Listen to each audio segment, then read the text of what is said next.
আল্লাহ, ভাস্কর্য বিরোধী আন্দোলন এটা তাওহীদ এবং শিরকের আন্দোলন, সব শিরকের সংঘাত ছিল। ভাস্কর্যের পক্ষে যারা ছিলেন তারা শিরকের পক্ষে ছিলেন, ভাস্কর্যের বিপক্ষে যারা ছিলেন তারা তাওহীদের ঝান্ডা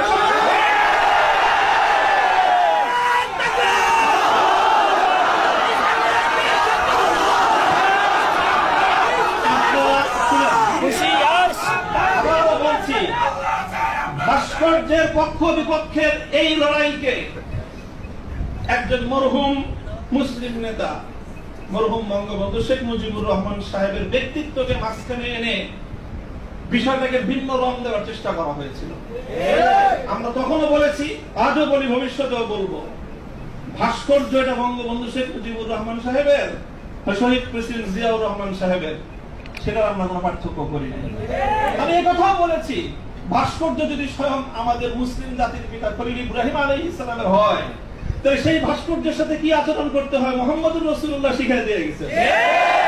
আল্লাহ রাসূল সাল্লাল্লাহু আলাইহি ওয়াসাল্লাম মক্কা বিজয়ের দিন বাইতুল্লাহ থেকে যে মূর্তিগুলো বের করেছিলেন, যে ভাস্কর্যগুলো বের করেছিলেন, তার মধ্যে তো একটা ছিল ইব্রাহিম আলাইহিস সালামের মূর্তি। কি বলেছিলেন? কাতালাহুমুল্লাহ, আল্লাহ পাক এই মক্কাবাসীদেরকে ধ্বংস করুক, তারা খলিল ইব্রাহিম আলাইহিস সালাতু ওয়াস সালামের মূর্তি তৈরি করেছে। সে রক্তকে অস্বীকার করার চেষ্টা করবেন না।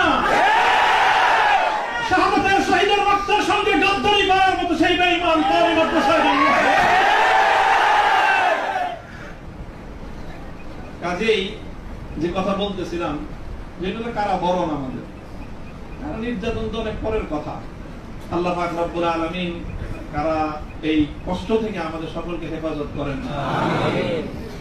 প্রতিশোধের যে কথাটা, সেটা আমরা তো পয়গম্বর আলাইহিস সালামের অনুসারী। নবী ইউসুফ আলাইহিস সালামের সেই বাণী, লা তাসরিবা আলাইকুমুল ইয়াউম, গতকালকে আমি বলেছি, আজও বলছি, আমরা কোনো প্রতিশোধ গ্রহণ করি নাই, করতে চাই না। করার প্রবণতা কখনো যদি আমাদের মন থেকে উদ্গত হয়, সেটা হলো ইন্নামা যালিকা মিন্নী ওয়া মিনাশ শাইতান, শয়তানের প্ররোচনায় কখনো হয়তো আমরা ব্যক্তিগত আক্রোশে প্রতিশোধের কথা বলে থাকতে পারি, কিন্তু আমরা প্রতিশোধ পরায়ণ নই। এই হিসাবে আমি প্রতিশোধের এই শব্দকে প্রত্যাখ্যান করলাম। তবে অন্য আরেক অর্থে আমি প্রতিশোধের শব্দকে সমর্থন করছি। শুধু সমর্থন নয়, বরং আমি আমার পুনর্ব্যক্ত করছি যে আমরা প্রতিশোধ নিব। আমাদের সেই প্রতিশোধ হবে সেই প্রতিশোধ, যেই প্রতিশোধ হিজরতের আগ পর্যন্ত 12 বছরের জুলুম এবং নির্যাতনের প্রতিশোধ মক্কা বিজয়ের মাধ্যমে আল্লাহ নবী গ্রহণ করেছেন। আল্লাহ নবী মক্কা বিজয়ের পরে সেই সকল অপরাধীদেরকে ক্ষমা করার মধ্য দিয়ে, সেই জমিনে আল্লাহর দ্বীনের ঝান্ডা সমুন্নত করার মধ্য দিয়ে মধুর প্রতিশোধ নিয়েছিলেন। আমি আবার বলছি, এদেশে ভাড়াটিয়া থাকবো না, ভাড়াটিয়া হিসেবে থাকবো না। এই জমিনের মালিকানা সূত্রে এদেশে বসবাস করি। এই জমিনকে আল্লাহর জন্য মুক্ত করেই ছাড়বো ইনশাআল্লাহ। আল্লাহর দ্বীনের বিজয়, সেটাই হবে আমাদের পরম প্রতিশোধ।